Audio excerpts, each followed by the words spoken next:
কথায় আছে উস্তাদের মায়ের শেষ রাত্রে, এবং সেটাই করে দেখালো এবার পাকিস্তান ক্রিকেট বোর্ড এবং পাকিস্তান ক্রিকেট বোর্ডের প্রধান মহসিন নাকভি। গত কয়েকদিন থেকে অনেক আলোচনা ছিল, অনেক জল্পনা তৈরি হয়েছিল, অনেক জল ঘোলাটে হয়েছিল, এবং এটার সুযোগ পেয়েছিল শুধুমাত্র পাকিস্তান ক্রিকেট বোর্ড বাংলাদেশের পাশে এসে শক্তিশালী ভূমিকা বা তারা অফিসিয়ালি কোনো ডিক্লারেশন না দেওয়ার কারণে। একের পর এক ভারত এই সাহসিকতা দেখার মাধ্যমে একের পর এক ভারত ষড়যন্ত্র করে আসছিল এবং বাংলাদেশকে এক প্রকার বাধ্য করছিল যে ভারতের মাটিতে যেই বিশ্বকাপ ক্রিকেটে যেন বাংলাদেশ শেষ পর্যন্ত অংশগ্রহণ করে, এবং তারা এই খেলা খেলছিল আইসিসিকে ব্যবহার করে।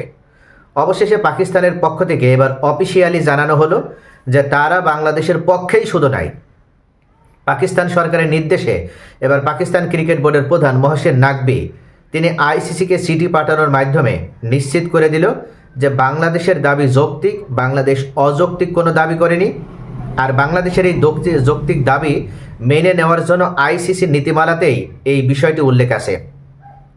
যে নীতিমালাতে আমরা দেখেছিলাম হাইব্রিড মডেলে এশিয়া কাপ এমনকি চ্যাম্পিয়ন্স ট্রফি ভারত পাকিস্তানের মাটিতে যে তারা কোনোভাবে অংশগ্রহণ করতে যখন রাজি হলো না, তখন আইসিসি এবং এশিয়ান ক্রিকেট কাউন্সিল তারা অবশেষে ভারতের ম্যাচগুলো সংযুক্ত আরব আমিরাত বা দুবাইতে আয়োজন করে। সেই একই দাবিতে বাংলাদেশ সরকার বা বাংলাদেশ ক্রিকেট বোর্ড যখন আইসিসির কাছে দাবি করছে, তখন আইসিসি তারা দ্বিমুখী নীতি অবলম্বন করছে। অর্থাৎ আইসিসি যেখানে বিশ্ব সংস্থা হিসেবে সকলকে, মাদার অর্গানাইজেশন হিসেবে সকলকে সন্তান তুল্য দেখে সকল সন্তানের প্রতি সমান দৃষ্টি দিবে, যে সন্তান কালো না ফর্সা, সন্তান ভালো না মন্দ, সন্তান উঁচু না বেটে, এটা না দিকে সকল সন্তান তার কাছে সমান গুরুত্ব পাবে। এই জায়গা থেকে আইসিসি তারা একপাক্ষিক নীতি অবলম্বন করেছিল এবং তারা সব সময়ের জন্য ভারতের পক্ষ অবলম্বন করেছিল,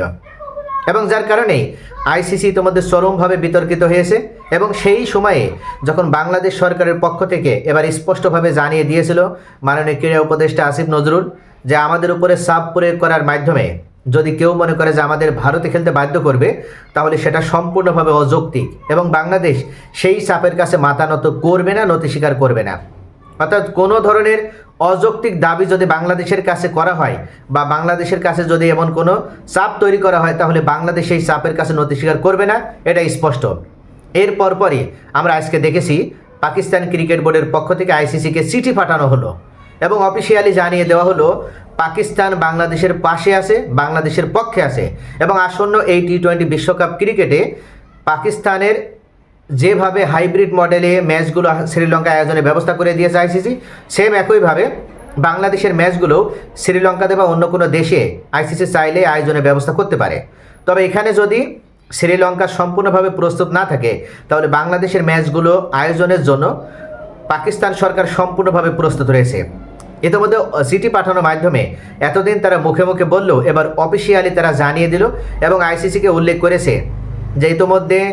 পাকিস্তান বেশ কয়েকটি বড় বড় টুর্নামেন্ট তারা যথেষ্ট সফলতার সাথে সম্পন্ন করতে পেরেছে, তাই তাদের স্টেডিয়ামগুলো প্রস্তুত অবস্থায় রয়েছে এবং এখন তারা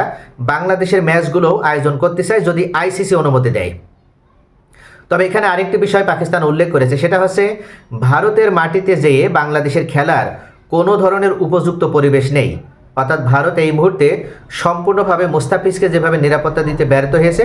বাংলাদেশের এত বড় একটা টিম সহ যেখানে সাংবাদিক, ক্রিকেট প্রেমীরা যেখানে অংশ নেবে বা থাকবে, তাদেরকে নিরাপত্তা দিতেও ভারত সম্পূর্ণভাবে হিমশিম খাবে বা ব্যর্থ হবে। তাই কোনো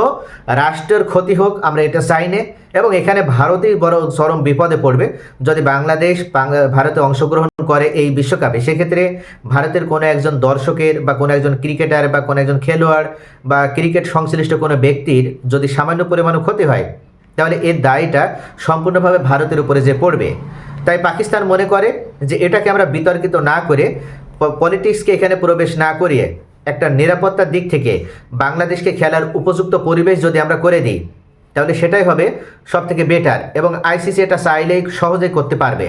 আইসিসিকে এখানে একটি কাজ করতে হবে, সেটা হচ্ছে বাংলাদেশের প্রতি তাদের সমর্থন জানানোর মাধ্যমে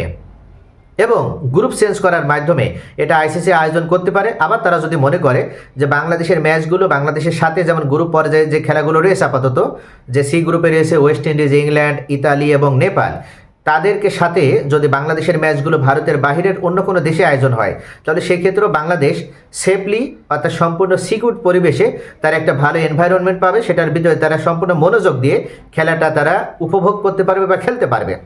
কিন্তু যখন আপনি কোনো একটা দেশের উপরে চাপিয়ে দিবেন জোরপূর্বক, সে যখন মেন্টালি রেডি নয়, অর্থাৎ মানসিকভাবে যখন সে রেডি নয় এবং স্বতঃস্ফূর্তভাবে সে কমফোর্ট ফিল করছে না, তখন সেই পরিবেশে বাংলাদেশ কিন্তু তার বেটার প্লেটা সে কখনোই দেখাতে পারবে না বা এটা তার দ্বারা সম্ভব হবে না।